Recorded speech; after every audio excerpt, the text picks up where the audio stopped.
नमस्कार, मैं हूं निशा। आप देख रहे हैं देश न्यूज। तो दर्शकों, इस वक्त अरुणाचल प्रदेश में भगवा लहरा रहा है। जी हां, अरुणाचल प्रदेश और सिक्किम में विधानसभा चुनाव की मतगणना जारी है। सिक्किम में सत्ताधारी सिक्किम क्रांतिकारी मोर्चा यानी कि एसकेएम 32 में से 31 सीट जीतकर फिर से सरकार बनाने जा रही है। विपक्षी दल सिक्किम डेमोक्रेटिक फ्रंट यानी कि एसडीएफ को एक सीट मिली है। पूर्व सीएम पवन कुमार चामलिंग भी चुनाव हार चुके हैं। उधर बात करें अरुणाचल प्रदेश की, तो अरुणाचल प्रदेश में भाजपा फिर सरकार बना रही है। भाजपा को 60 में से 46 सीट पर जीत मिली है। भाजपा पहले ही 10 सीटें निर्विरोध जीत चुकी है। यहां कांग्रेस को 1, नेशनल पीपुल्स पार्टी यानी कि एनपीपी को 5, एनसीपी को 3, पीपीए को 2 और निर्दलियों को 3 सीटें मिली हैं। अरुणाचल में भाजपा ने सभी 60 सीटों पर चुनाव लड़ा था, जबकि कांग्रेस ने केवल 19 सीटों पर कैंडिडेट्स उतारे थे। वहीं सिक्किम में एसकेएम और एसटीएफ ने 32-32 वहीं 31 उम्मीदवार उतारे थे। कांग्रेस ने 12 सीटों पर चुनाव लड़ा था। सिटीजन एक्शन पार्टी सिक्किम ने 30 सीटों पर कैंडिडेट उतारे थे। अरुणाचल और सिक्किम विधानसभा के लिए 19 अप्रैल को एक चरण में वोटिंग हुई थी। दोनों ही राज्यों में कांग्रेस का खाता नहीं खुला है। आपको बता दें, 2019 के आम चुनावों के बाद एसकेएम का भाजपा के साथ गठबंधन हुआ था, लेकिन इस बार चुनावों से पहले भाजपा ने सिक्किम में अकेले चुनाव लड़ने का ऐलान करके गठबंधन को तोड़ दिया था। 2019 में अरुणाचल में भाजपा ने 42 सीटें जीतकर सरकार बनाई थी। वहीं सिक्किम में एसकेएम ने 32 में से 17 सीटों के साथ सत्ता पर कब्जा किया था। भाजपा की सीटें और वोट शेयर दोनों बढ़े। अरुणाचल प्रदेश में 2019 में भाजपा ने 41 सीटों पर जीत दर्ज की। उसे 50.86% वोट मिले। दूसरे स्थान पर 7 सीटों के साथ जेडीयू रही थी। 2024 विधानसभा चुनाव में भाजपा को 54.57% वोट मिले और 5 सीटों का फायदा हुआ है। पेमा खांडू समेत 10 प्रत्याशी निर्विरोध जीते। मुख्यमंत्री पेमा खांडू समेत भाजपा के 10 प्रत्याशियों ने निर्विरोध विधानसभा चुनाव में जीत हासिल की है। पेमा खांडू अरुणाचल प्रदेश के पूर्व मुख्यमंत्री दोरजी खांडू के बेटे हैं। पेमा खांडू पहली बार जुलाई 2016 में मुख्यमंत्री बने थे। तब से वे कांग्रेस में थे। सीएम बनने के बाद सितंबर में People's Party of Arunachal join की थी। इसके बाद 2016 के दिसंबर महीने में भाजपा का दामन थाम लिया था। सिक्किम विधानसभा चुनाव में मुख्यमंत्री प्रेम सिंह तामंग की सिक्किम क्रांतिकारी मोर्चा एसकेएम को सिक्किम विधानसभा चुनावों में बहुमत मिल गई है। पार्टी ने 26 सीटों पर जीत हासिल की है। 32 सदस्यों वाली विधानसभा में बहुमत के लिए 17 सीटें चाहिए थी। सिक्किम विधानसभा चुनाव में एसकेएम और एसडीएफ के अलावा भी अन्य दल हैं। बीजेपी, कांग्रेस और citizen action party Sikkim CFP भी चुनावी मैदान में है। सिक्किम विधानसभा में 32 सीटें हैं। किसी भी दल को बहुमत हासिल करने के लिए कम से कम 17 सीटें जीतना है। अरुणाचल प्रदेश में बीजेपी ने 60 में से 46 सीटें जीत ली है। एनपीपी ने 5 सीटें जीती है। कांग्रेस ने 1 और अन्य ने 8 सीटें जीती हैं। अरुणाचल प्रदेश में 60 में से 57 सीटों के नतीजे सामने आ चुके हैं। बीजेपी ने 45 सीटें जीत ली हैं, 1 पर आगे है। एनपीपी ने 5 सीटें जीती हैं। कांग्रेस 1 पर आगे है। अन्य ने 7 सीटें जीती हैं और 1 पर आगे है। सिक्किम विधानसभा में एसकेएम ने 32 में से 31 सीटें जीत ली है। 1 सीट एसडीएफ को मिली है। बीजेपी और कांग्रेस को यहां पर कोई सीट नहीं मिली है। अरुणाचल प्रदेश में बीजेपी 23 सीटों पर जीत चुकी है और 23 पर आगे चल रही है। एनपीपी 1 सीट जीत चुकी है और 5 सीटों पर आगे चल रही है और 7 पर अन्य आगे हैं। अरुणाचल में भाजपा ने पहले ही 15 सीटें जीत ली हैं और अब 32 सीटों से आगे चल रही है और आपको बता दें कि 46 सीटें जीत चुकी है। तो अरुणाचल में सत्तारूढ़ भाजपा ने पहले ही 10 सीटें निर्विरोध जीत ली है। अब 33 सीटों पर आगे चल रही है, जबकि एनपीपी 6 सीटों और अन्य 9 सीटों पर आगे है। शुरुआती रुझानों की बात करें तो शुरुआती रुझानों के अनुसार अरुणाचल में सत्तारूढ़ भाजपा ने 60 सदस्यीय विधानसभा पहले ही 10 सीटें निर्विरोध जीत लिया। हमारे साथ मनीष जी हैं और इनसे हम तमाम और जानकारी लेंगे। मनीष जी, आपका बहुत बहुत स्वागत है, क्योंकि अरुणाचल प्रदेश में इस वक्त ऐतिहासिक जीत हुई है भाजपा की, और अरुणाचल में फिर से जो भगवा है वो लहरा चुका है और बीजेपी ने 60 में से 46 सीटों पर कब्जा कर लिया है। जी बिल्कुल, देखिए निशा, लोकसभा चुनाव हो या विधानसभा चुनाव हो, बीजेपी की हर तरफ बल्ले बल्ले ही है।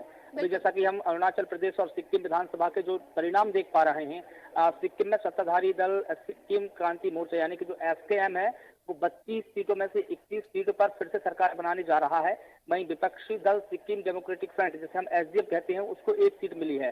25 साल बाद सीएम रहे पवन कुमार जो चामलिंग है, वो उन्होंने 2 सीटों पर चुनाव लड़ा था, लेकिन वो दोनों सीटों से हार गए। कमाल की बात तो ये है कि उन्होंने एक भी सीट पर जीत दर्ज नहीं की है। और अगर हम बात करें अगर अरुणाचल प्रदेश की, तो वहां पर बीजेपी एक बार फिर से सरकार बनाने जा रही है। भाजपा को 60 में से करीब 40 सीटों पर जीत मिली है, और ये देखिए बहुमत से बहुत अधिक आंकड़ा है। 60 में से 30 सीटों पर बहुमत का आंकड़ा था, लेकिन ये बहुमत से कहीं अधिक है। इसे हम ये कहें कि 3/3 जो है बहुमत मिला है। और पार्टी ने पहले ही 10 सीटों पर निर्विरोध जीत दर्ज कर ली थी, लेकिन अभी अगर हम पूरे आंकड़े देखें तो करीब 46 सीटें ऐसी है जिन पर बीजेपी ने जीत दर्ज की है। दोबारा से वहां पर बीजेपी की सरकार बनती दिख रही है। अरुणाचल प्रदेश में बीजेपी ने सभी 60 लोग विधानसभा सीटों पर चुनाव लड़ा था, जबकि कांग्रेस ने वहां पर केवल 19 सीटों पर ही अपने उम्मीदवार उतारे थे। वहीं अगर सिक्किम की बात करें तो सिक्किम में एसकेएम जो पार्टी है और एसडीएफ जो है, उन्होंने 32 सीटों पर उम्मीदवार उतारे, वहीं 31 उम्मीदवार एसडीएफ ने उतारे थे। कांग्रेस ने वहां पर 12 सीटों पर चुनाव लड़ा, और जो सिटीजन एक्शन पार्टी है सिक्किम की, उसने भी करीब 30 कैंडिडेट अपने उतारे थे 30 विधानसभाओं पर। लेकिन अगर हम अरुणाचल प्रदेश और सिक्किम विधानसभा के लिए अगर हम बात करें तो 19 अप्रैल को एक चरण की वोटिंग हुई थी, और दोनों ही राज्यों में कांग्रेस का अभी तक खाता भी नहीं खुल पाया है। यहाँ पर देखिए, हम अगर लोकसभा चुनाव की हम बात करें तो कल ही यहाँ पर एग्जिट पोल जारी हुए हैं। वहां पर भी इंडिया गठबंधन है, उसको धड़ाम का झटका लगा है। लेकिन अभी हम अरुणाचल प्रदेश और सिक्किम की अगर बात करें तो विधानसभा चुनाव में भी कांग्रेस को बड़ा झटका लगा है। यहाँ भी कांग्रेस धड़ाम से हो गई। इसका मतलब यह है कि कहीं भी, या विधानसभा चुनाव हो या लोकसभा चुनाव हो, कांग्रेस पार्टी को कहीं भी बढ़त नहीं मिलती दिख रही है। बिल्कुल बिल्कुल बिल्कुल मनीष जी, क्योंकि बीजेपी ने अरुणाचल प्रदेश में 60 सीटों में से 40 सीटें अपने कब्जे कर ली, और बात करें वहां पे कांग्रेस की, तो कांग्रेस के खाते में मात्र सिर्फ 1 ही सीट आई है अरुणाचल प्रदेश से। बिल्कुल, देखिए, यहाँ के जब हम एग्जिट पोल की बात कर रहे थे या ग्राउंड जीरो की बात कर रहे थे, वहां पर हालांकि कोई भी सीट मिलती नहीं दिख रही थी, लेकिन एक सीट पर जब कांग्रेस पार्टी की यहाँ पर जीत हो रही है, तो कहीं ना कहीं देखें कि कांग्रेस को आत्म मंथन भी करना चाहिए, कांग्रेस के संगठन को भी करना चाहिए। अरुणाचल प्रदेश में जिस प्रकार से कांग्रेस का संगठन काम करता है, तो वहां पर मजबूती से काम नहीं करता। लेकिन बीजेपी की अगर हम बात करें तो बीजेपी हर मोर्चों पर मजबूती से चुनाव लड़ता है। बीजेपी के कई नेताओं के भाषण हम देखेंगे, या प्रधानमंत्री का भाषण देखेंगे, या बीजेपी अध्यक्ष का भाषण देखेंगे, तो हमेशा वो एक ही टिप्पणी करते नजर आते हैं कि बीजेपी हमेशा स्टैंड बाय मोड पर रहती है और 24 घंटे 7 दिन चुनावी मोड में रहती है। बीजेपी को किसी भी तरीके से तैयारी करने की जरूरत नहीं पड़ती है।